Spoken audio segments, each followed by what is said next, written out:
I wiped the flour from my hands, inhaling the sweet aroma of freshly baked cookies wafting through my kitchen. The front door creaked open, and I turned to see Derek sauntering in, his trademark charming smile plastered across his face. "Hey, darling, smell those cookies, but I have something even sweeter for you," he said, his eyes twinkling with mischief. I couldn't help but smile back, even as a flicker of unease passed through me. There was something off about his expression, a darkness lurking beneath the surface that I couldn't quite place. "Oh, and what might that be?" I asked, trying to keep my tone light. Derek reached into his pocket and pulled out a small velvet box. My heart skipped a beat as he dropped to one knee. "Emma Rowland, will you marry me?" The world seemed to stop. This was everything I'd ever dreamed of, wasn't it? Yet that nagging feeling of doubt persisted. "Derek, I don't know what to say," I stammered. His smile faltered for a moment. "Say yes. Of course. We're perfect together, Emma. Think about it. The successful marketing exec and the talented baker. We'll be unstoppable." I hesitated, my hand unconsciously moving to rest on my slightly swollen belly. We'd only known each other for 6 months, and I was already 3 months pregnant. It all felt so fast. "What about the baby?" I asked softly. Derek's eyes hardened for a split second before his charm offensive kicked back in. "That's why this is perfect timing, sweetheart. We'll be a real family." I took a deep breath, pushing my doubts aside. "Yes, Derek. Yes, I'll marry you." He slipped the ring on my finger and pulled me into a kiss. It should have been magical, but something felt off. The next few weeks passed in a whirlwind of wedding preparations. I was at my parents' house, discussing flower arrangements with my mother, when my phone buzzed with a text from Derek. "Sorry, babe. Late meeting." "Don't wait up." I frowned, showing the message to my mom. "That's the 3rd time this week," I said. Mom patted my hand. "I'm sure he's just busy with work, dear. Planning a wedding and preparing for a baby is a lot of stress." I nodded, not entirely convinced. "I guess you're right." Later that evening, I was about to head home when I overheard my parents talking in hushed tones in the kitchen. "I don't like it, Marge," my father's gruff voice carried. "Something's not right with that Derek fellow." "Oh, Harold, you're just being overprotective," Mom replied. "Emma's a grown woman. She can make her own choices. But a shotgun wedding, and have you seen the way he looks at her sometimes? Like she's, I don't know, a prize he's won?" I backed away, my heart pounding. Was I making a terrible mistake? The day of the wedding arrived all too quickly. As I stood in the bridal suite, adjusting my veil, my best friend Lily burst in, her face pale. "Emma, I need to talk to you," she said urgently. "Lily, what's wrong? You look like you've seen a ghost." She wrung her hands nervously. I saw Derek outside. He was on the phone, arguing with someone." My stomach dropped. "What did you hear?" Lily hesitated. He said, "Don't worry, baby. Once we're married, I'll have access to her trust fund. Then we can be together." The room spun around me. I clutched the vanity for support, my mind reeling. "Emma?" Lily's voice sounded far away. "What do you want to do?"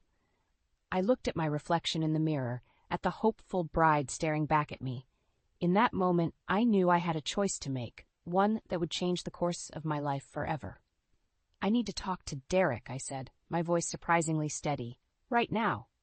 I stared at the positive pregnancy test, a mix of joy and dread swirling in my stomach. Derek and I had been married for just 3 months, and already the cracks in our relationship were starting to show. I took a deep breath and headed downstairs to share the news. "Derek," I called out, entering the living room. He was sprawled on the couch, scrolling through his phone. "What is it, Emma?" he asked, not bothering to look up. I swallowed hard. "I'm pregnant." His head snapped up, eyes wide. For a moment I saw a flicker of, was it panic? But then his trademark smile spread across his face. "That's wonderful, darling," he said, standing up to embrace me. But his hug felt stiff, forced. As the weeks passed, Derek's behavior became increasingly erratic. He'd come home late, reeking of alcohol and perfume that wasn't mine. When I'd confront him, he'd turn it around on me. "You're being paranoid, Emma," he'd snap. "This pregnancy is making you crazy." One night, I was folding laundry when his phone buzzed on the nightstand. I shouldn't have looked, but something compelled me. The text message preview made my blood run cold. "Can't wait to see you tonight, baby. Don't forget the champagne. R." My hands shook as I put the phone down. I heard the front door open and Derek's footsteps on the stairs. "Hey, I'm heading out," he called. "Work dinner." I met him in the hallway, my heart pounding. "With R?" I asked, my voice barely above a whisper. Derek's face hardened. "You went through my phone?" "Who is she, Derek?" He laughed, a cold, cruel sound that made me flinch. "You're being ridiculous, Emma. R is a client. Nothing more." But I saw the lie in his eyes. "Don't do this," I pleaded. "We're having a baby. We can work this out."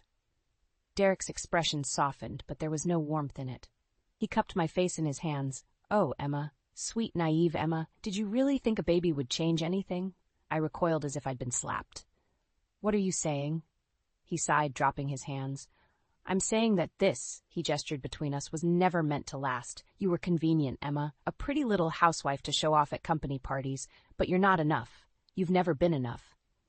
Tears streamed down my face. "But our vows. Our baby." Derek's laugh was hollow. "Vows are just words, Emma. And as for the baby," he shrugged, "well, I'm sure you'll make a wonderful single mother." With that, he turned and walked out the door, leaving me standing there, shattered and alone. The next few days passed in a blur of tears and sleepless nights. I was curled up on the couch when the doorbell rang. It was Margaret, Derek's mother. "Emma, dear," she said, pulling me into a hug. "I came as soon as I heard. How are you holding up?" I broke down in her arms, sobbing out the whole story. Margaret listened, her face growing darker with each word. "That boy," she muttered. "I raised him better than this." As we sat talking, my phone buzzed. It was a text from an unknown number. "Emma, it's Rachel. We need to talk. Derek's been lying to both of us." I showed Margaret the message, my hands shaking. "Oh, honey," Margaret said, squeezing my hand. "What are you going to do?" I took a deep breath, feeling a spark of determination ignite within me. "I'm going to meet her," I said, "and then I'm going to make Derek pay for what he's done to us." As I typed out a response to Rachel, I felt a shift inside me. The old Emma, sweet, trusting, naive, was gone. In her place was a woman scorned, a mother-to-be ready to fight for her future. "Game on, Derek," I whispered to myself. "You have no idea what's coming." I stood in the bustling cafe, my heart pounding as I scanned the room for Rachel. A petite blonde waved from a corner table, and I steeled myself as I approached. "Emma?" she asked, her voice trembling slightly. I nodded, sliding into the seat across from her. "Rachel, I presume?" She looked nothing like I'd imagined. Young, yes, but with a vulnerability in her eyes that caught me off guard. "I'm so sorry," Rachel blurted out. "I had no idea Derek was married. He told me you two were separated." I felt a familiar ache in my chest. "How long?" I managed to ask. 6 months, she whispered. "But last week I saw his wedding ring.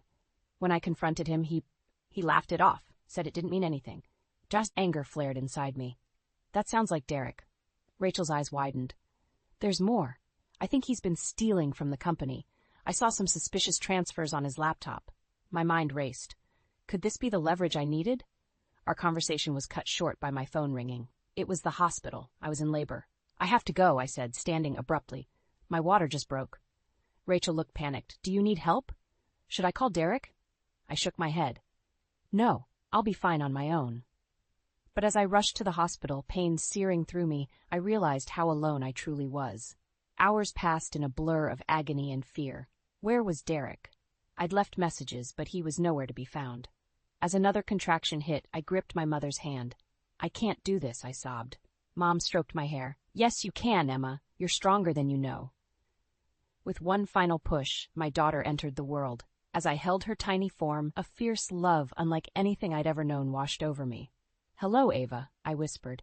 "It's just you and me now." It wasn't until hours later that Derek finally showed up, reeking of alcohol. "Where have you been?" I hissed, careful not to wake Ava. He shrugged, barely glancing at the baby. "Out. Had some things to take care of." "Things?" I echoed, disbelief turning to rage. "Your daughter was being born." Derek's eyes hardened. "Don't start, Emma. I'm here now, aren't I?" "Get out," I said, my voice low and dangerous. He laughed. "You can't be serious." "I know about Rachel," I spat, "and the money you've been stealing. Get out before I call security." For a moment, fear flashed across Derek's face. Then his mask of indifference slipped back into place. "Fine," he sneered. "Have fun playing single mom. We both know you can't handle it." As he stormed out, I felt a strange mix of relief and terror. What had I done? The next few days were a haze of sleepless nights and tearful phone calls. My parents were a godsend, helping with Ava and offering words of encouragement. "You've got this, sweetheart," Dad said one evening as I struggled to soothe a colicky Ava. One day at a time. A week after bringing Ava home, I received a text from Rachel. "Emma, I have proof of Derek's embezzlement. Meet me tomorrow?" As I typed my reply, a plan began to form in my mind. Derek had taken so much from me, my trust, my security, my dreams of a happy family. But I refused to let him take my future. I looked down at Ava, peacefully sleeping in her bassinet. "We're going to be okay, little one," I whispered. "Mommy's going to make sure of it." With newfound determination, I began to plot my revenge. Derek had no idea what was coming, but he was about to learn that hell hath no fury like a woman scorned, especially when that woman is a mother protecting her child. The first few months of single motherhood were a blur of sleepless nights and tear-stained onesies. Ava was colicky, and I was a mess. But with each passing day, I found a strength I never knew I had. One particularly rough morning, as I rocked a wailing Ava, my mom appeared at my door with a casserole and a determined look. "Emma, honey," she said, taking Ava from my arms, "you need a break. Go take a shower, I've got this." I hesitated, but the allure of hot water and 5 minutes of peace was too tempting to resist. As I stood under the spray, I felt the weight of the past few months wash over me. I sobbed, letting out all the pain and frustration I'd been holding in. When I emerged, feeling somewhat human again, I found Mom in the kitchen, Ava peacefully sleeping in her arms. "How did you do that?" I asked, amazed. She smiled. "Years of practice, dear. Now sit down. We need to talk about your future." Over the next hour, we hatched a plan. I'd start a small baking business from home, allowing me to care for Ava while earning an income. It was terrifying and exhilarating all at once. Weeks passed, and word of my baked goods spread through the neighborhood. I was exhausted but fulfilled, finally feeling like I was regaining control of my life. Then, on a crisp autumn morning, everything changed. I was elbow-deep in cookie dough when there was a knock at the door. I opened it to find Derek standing there, looking haggard but still infuriatingly handsome. "What are you doing here?" I asked, my voice cold. He ran a hand through his hair. I need your help, Emma. I've lost everything. My job, my apartment. Rachel left me." I felt a twisted sense of satisfaction, quickly followed by anger. "And that's my problem because I'm still Ava's father," he said, his eyes pleading. "I want to make things right, for her." I was about to slam the door in his face when Ava toddled into view. "Dada?" she said, her little face lighting up. My heart clenched. I couldn't deny her a relationship with her father, no matter how much I wanted to. "You can see her," I said finally, "but on my terms, and you need to get your life together first." Derek nodded eagerly. "I will, I promise. Thank you, Emma." As he left, I felt a mix of emotions churning inside me. Had I made the right decision?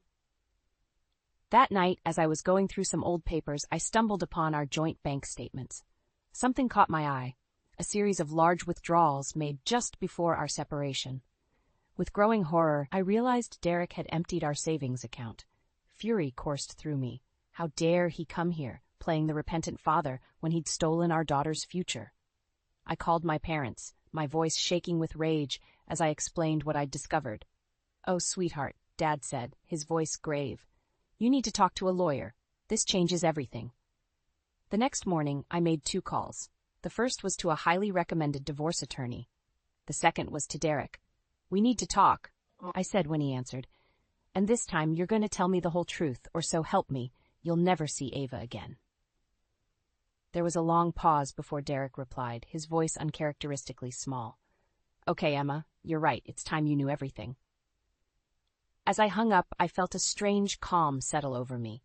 This was it, the moment that would define our future. I looked at Ava, playing happily with her blocks, blissfully unaware of the storm brewing. "It's going to be okay, baby girl," I whispered, more to myself than to her. "Mommy's going to make sure of it." With renewed determination, I began to prepare for the battle ahead. Derek had no idea what was coming, but I was ready.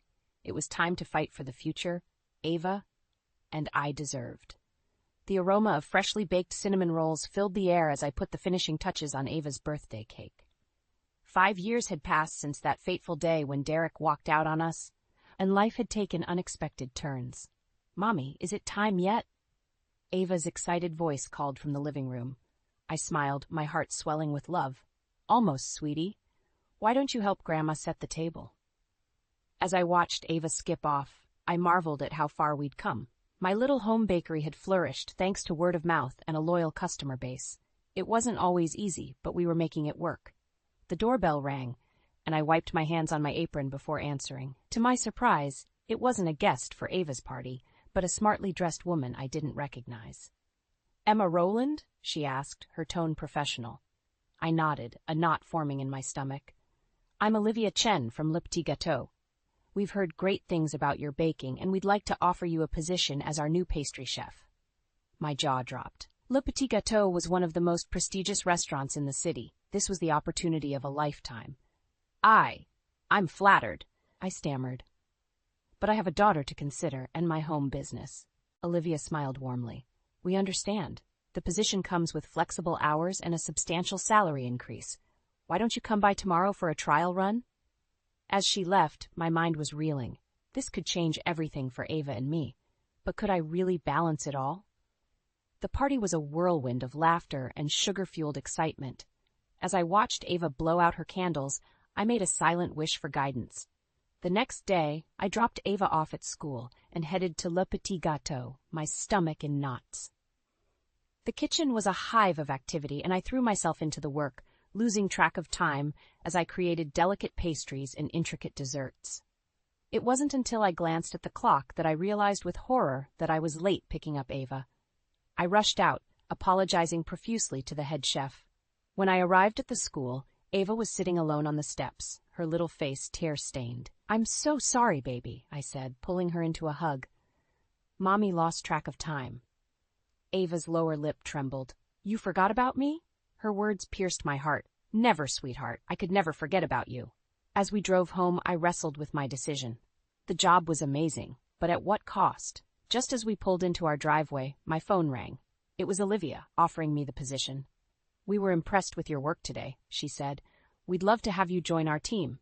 I took a deep breath, about to decline, when Ava spoke up from the back seat. "Mommy, did you make yummy cakes today?" I smiled at her through the rearview mirror. "I did, sweetie. How would you feel if Mommy made cakes at a fancy restaurant sometimes?" Ava's eyes lit up. "Can I come and taste them?" Suddenly, I saw a way forward. "Olivia," I said into the phone, "I'd love to accept, but I need to discuss some terms about my schedule." After hanging up, I turned to Ava. "How about we celebrate with some ice cream?" As we sat at the kitchen table, enjoying our sundaes, I felt a renewed sense of purpose. We could make this work. I could have my career and be there for Ava. But just as I was basking in this moment of triumph, a familiar face caught my eye through the window. Derek was walking up our driveway, looking as handsome and charming as ever. My blood ran cold. What was he doing here? And why now, when everything was finally falling into place? As the doorbell rang, I knew I had to make a decision. Face Derek and potentially disrupt the life we'd built, or pretend we weren't home and keep him out of our lives for good. Ava looked at me, curiosity in her eyes. "Mommy, who's that man?" I took a deep breath, steeling myself for what was to come. "That, sweetheart, is your father, and it's time we had a long overdue conversation." The aroma of roast turkey filled Margaret's house as I put the finishing touches on my pumpkin pie. Thanksgiving had always been a big deal in the Rowland family, but this year felt different. Tension hung in the air like a thick fog, and I couldn't shake the feeling that everything was about to change. "Emma, dear, could you help me with these plates?" Margaret called from the dining room. As I arranged the china, I caught sight of Derek through the window, pulling up in his flashy sports car. My stomach churned. It had been months since I'd last seen him, and the memory of our encounter at Le Petit Gâteau still burned. "Grandma, look, Daddy's here!" Ava squealed, running to the door. I exchanged a glance with Margaret, whose lips were pressed into a thin line. She knew as well as I did that Derek's presence would complicate things. The moment Derek walked in, the atmosphere shifted. He scooped Ava up, showering her with kisses and presents, while barely acknowledging me or his mother. As we gathered around the table, I could feel the weight of unspoken words pressing down on us. Margaret cleared her throat, her voice strained as she asked us to join hands for grace. That's when I saw a flash of red on Derek's collar. Lipstick. My heart raced as I remembered Rachel, the young woman I'd seen him with at the restaurant. Throughout the meal, Derek regaled everyone with tales of his business successes, carefully omitting any mention of his personal life. But I couldn't stay silent any longer.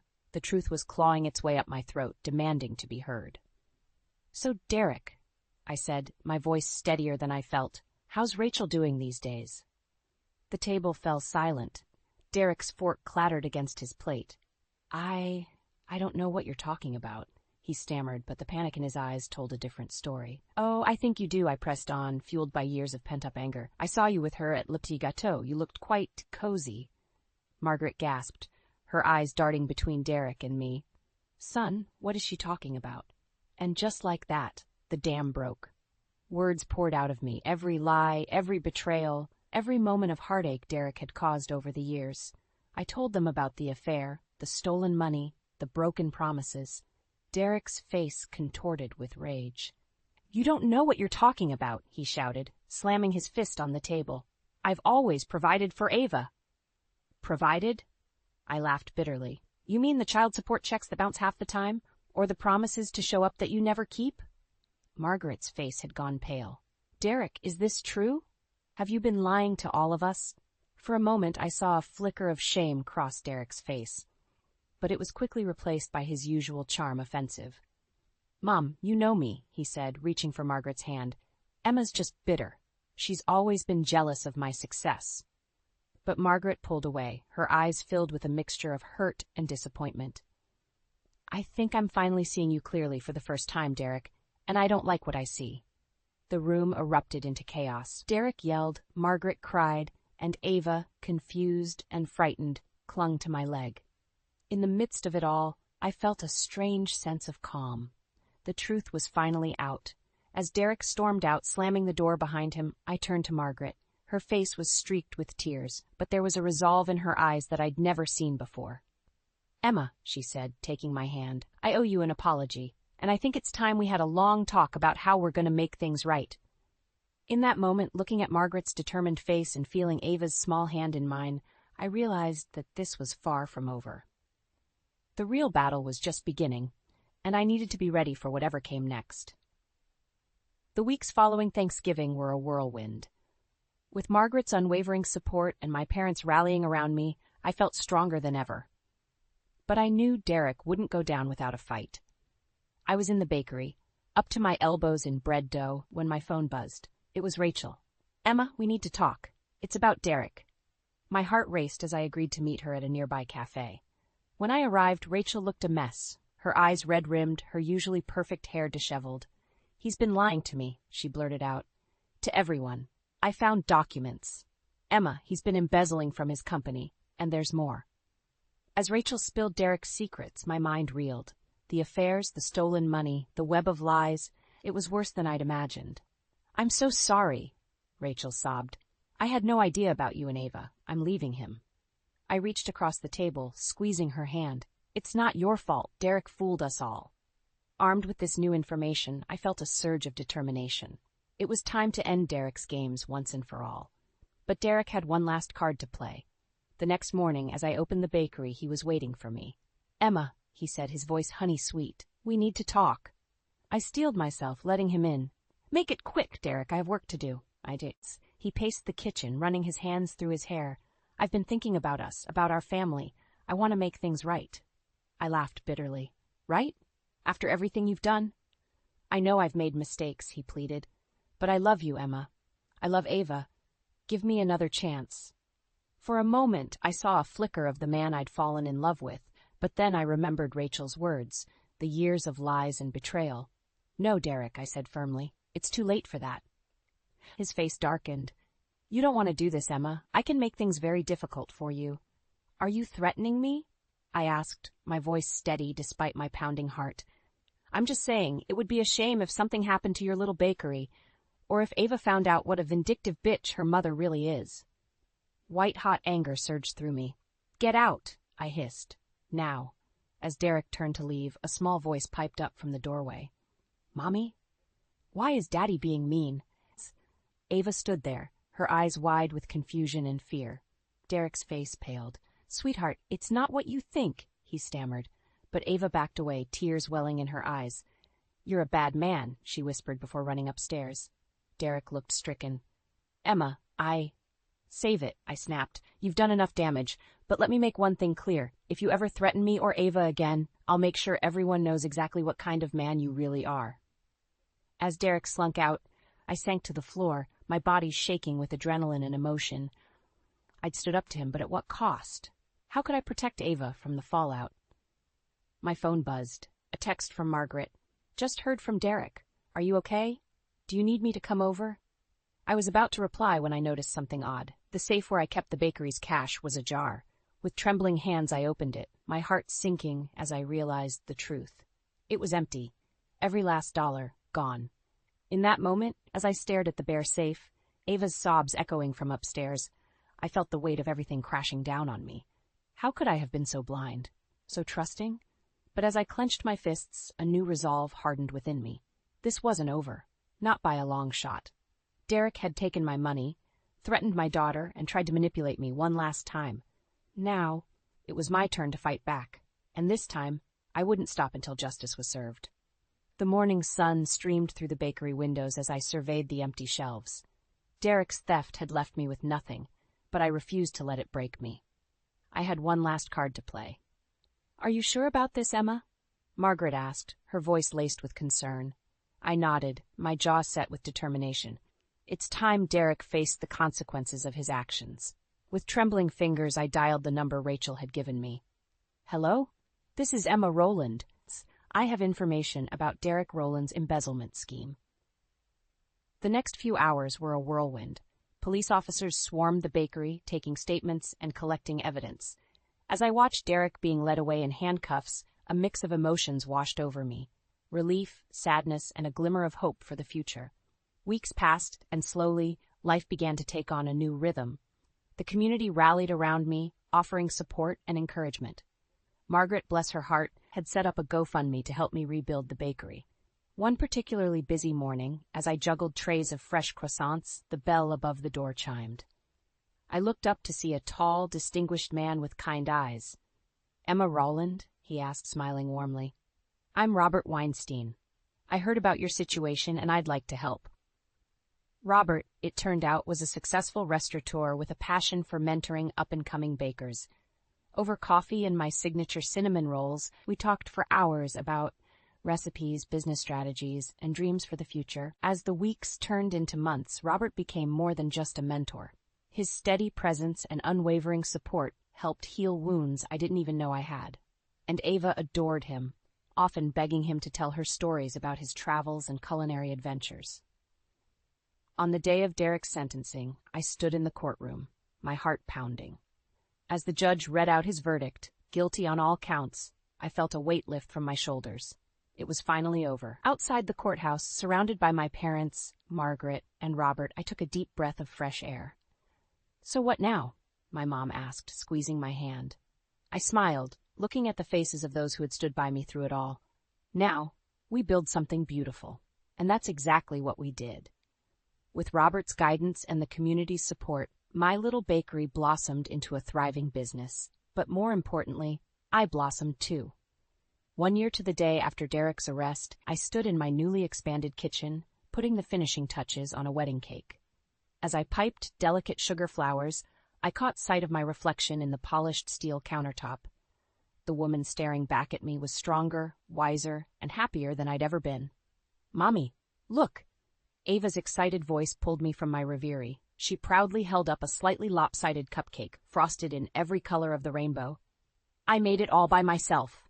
I scooped her up, planting a kiss on her flour-dusted cheek. "It's beautiful, sweetheart. Just like you." Robert appeared in the doorway, his eyes twinkling. "I'd say you both inherited the baking gene," he chuckled, wrapping us in a warm embrace. As we stood there, flour-covered and laughing, I realized that this moment of pure joy and love was what I'd been fighting for all along. Derek had tried to break me, but instead he'd set me free. Free to find my strength, my voice, and a love that was real and true.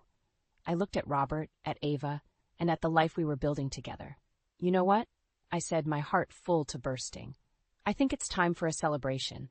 Who wants to help me bake a new beginnings cake?" As Ava cheered and Robert rolled up his sleeves, I felt a sense of peace wash over me. The road had been long and painful, but it had led me here, to a place of love, strength, and endless possibilities. And for that, I was grateful. Life, I realized, was a lot like baking. Sometimes you had to endure the heat to create something truly sweet. And this was the sweetest victory of all.